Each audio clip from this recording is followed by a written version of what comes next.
In this video, I explain where you find the writing materials and how to use the writing materials to write your paper. Writing a paper is rather like making pizza. Think about how you make a pizza. The first step is to get all the materials, the raw materials, the recipe. You get a shopping list. You go to Walmart and you buy what do you need to buy. You need flour, wheat flour. You need pepperoni. You need cheese, vegetables. Maybe you want pineapples for the topping. You get the materials for the base, for the topping. And then the rest is busy work. Once you get all the materials, it's straightforward to make the pizza.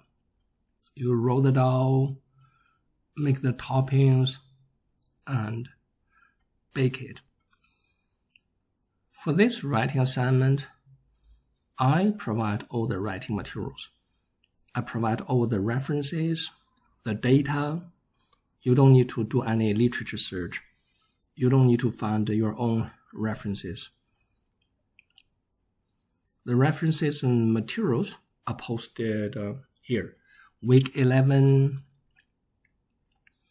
you have the guidelines.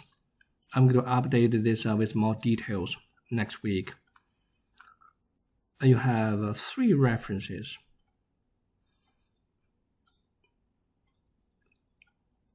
Reference number 1, number 2, number 3. Then you have the data set. You need to get a citation for the data. I provide the data, and I show you how to analyze it. There's a way to cite this source in APA writing style. I will explain that a little bit later. Besides the writing materials, I also have videos to explain how to write the paper. If you follow my videos and the instructions, should be pretty straightforward to write the paper. My suggestion is that you download all these materials. Download all these materials, put them in one folder, and review them closely. I put them in one folder. Let's look at these different citations, references. I numbered the references alphabetically. This is an APA referencing style. Let's look at this paper, this citation. This was the original paper where the scale was published. SCL-90, it was first published in the 1960s, and then there were updates, there were revisions, but the items remained the same. The authors gave the 90 items and explain how to use the scale.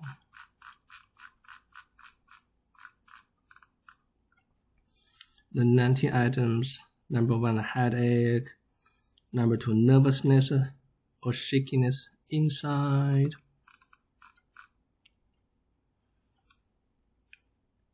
It's a good summary of the SCL-90. You need this paper to explain the SCL-90, which is the main screening tool used for the data collection. Another reference paper is this one by, I can't pronounce the name. What's the name of the author?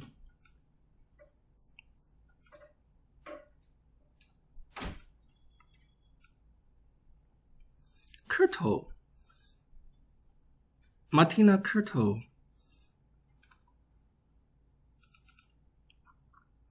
In this paper, the authors used a SCL90 to screen a clinical population, well, a sample from the clinical population. They want to identify high-risk patients, and they do that for triage. They screened people seeking help in a public mental health clinic.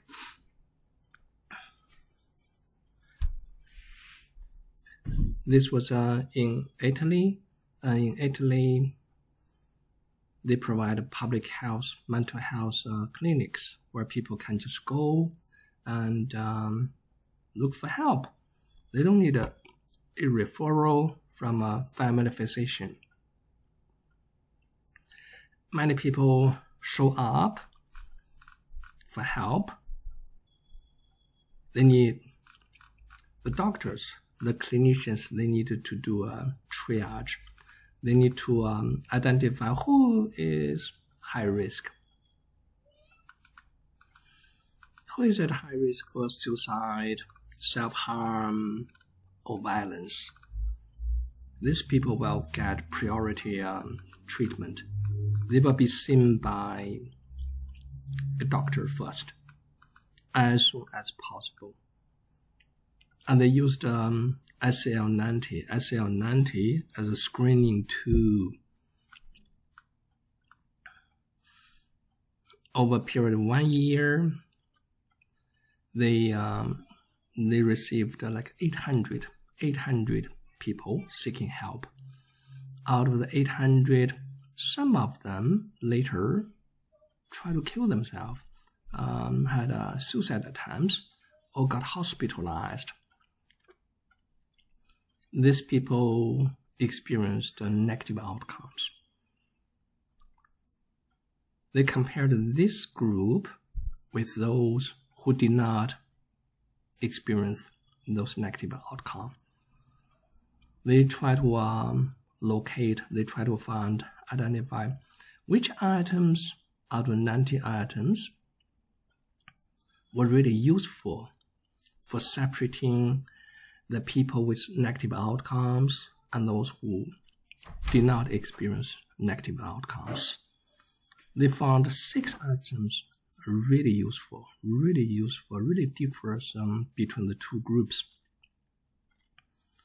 Item 15, thought about ending your life. This item differs between people with and without negative or adverse outcome.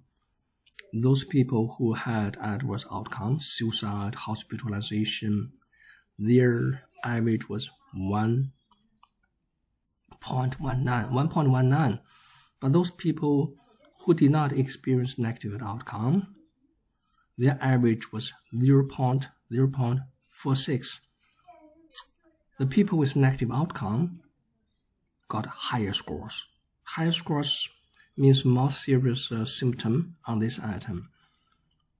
The ratio between the scores between the two groups pretty high, 2.6 times.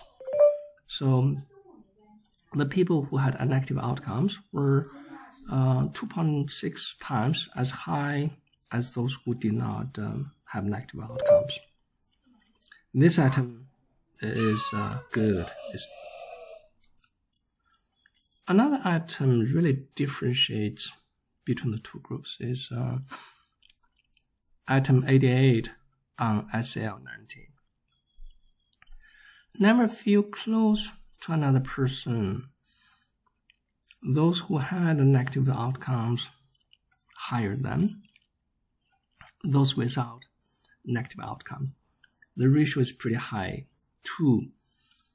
Those who had suicide, hospitalization were twice as high as those who did not have suicide attempts or hospitalization. These 6 items were really useful for differentiating people with and without negative or adverse outcomes. This constitutes the symptom profiles, unique symptom profiles for people in the clinical setting, in the population where people voluntarily seek help from mental health professionals. How about people who are in a non-clinical situation, like in the workplace, among employees? In that population, the people who are at high risk for suicide and other adverse outcomes, do they show the same symptom profile? This article is very useful for writing the paper. It shows that there are interests in the field of psychology, psychiatry, to use in using SCL90 for screening purpose. The next citation is my paper, Lee et al. In this paper, I and David Shira, Jay Zhang, we used SCL90 on a non-clinical population. These are corporate employees working for a Chinese company, and they are stationed overseas. They're stationed in Africa and Central Asia. There are two studies reported in the paper. Study one is the focus.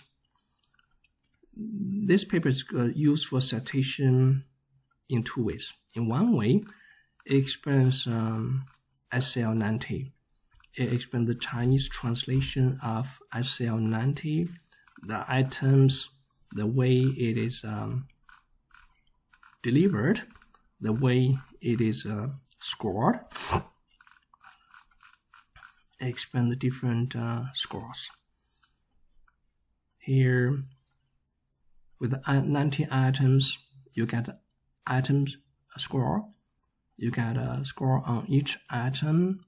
There are 90 item scores, but you also have a summary scores. You have the global severity index. That is the mean score on the 90 items. This is the average of all 90 items. There's a positive symptom total, that is the number of items scored above 1. So the scale was from 1 to 5. 1 to 5. 1 means not at all. I don't have it at all. And 2 means a little bit. 3 means quite a bit. And the higher the score, the more serious the problems. Above.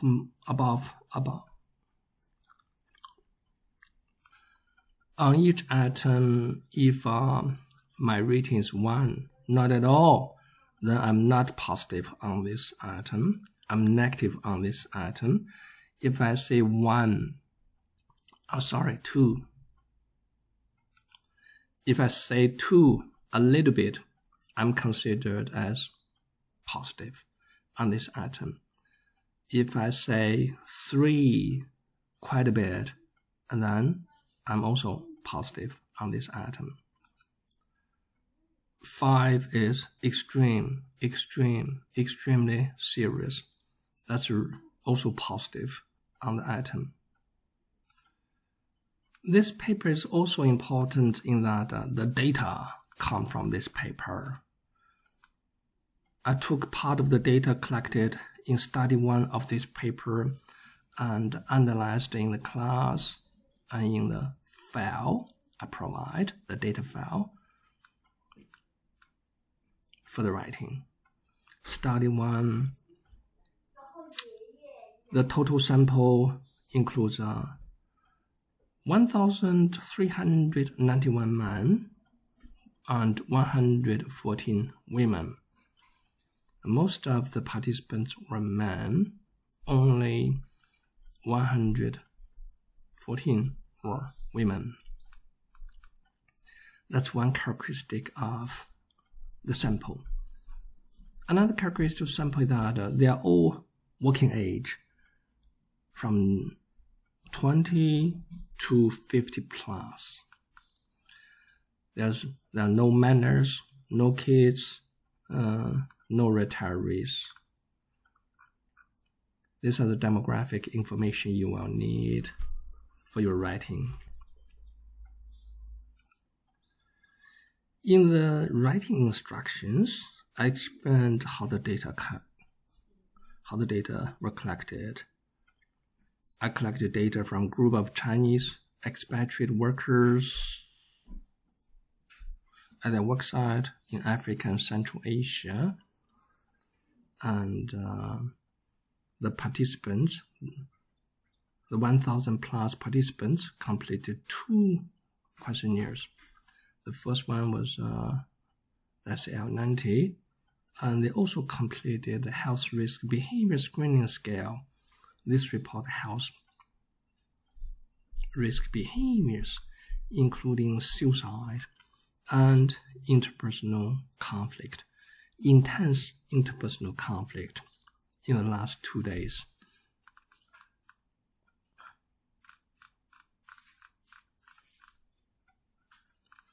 I will explain the data analysis a little bit later, maybe in another video.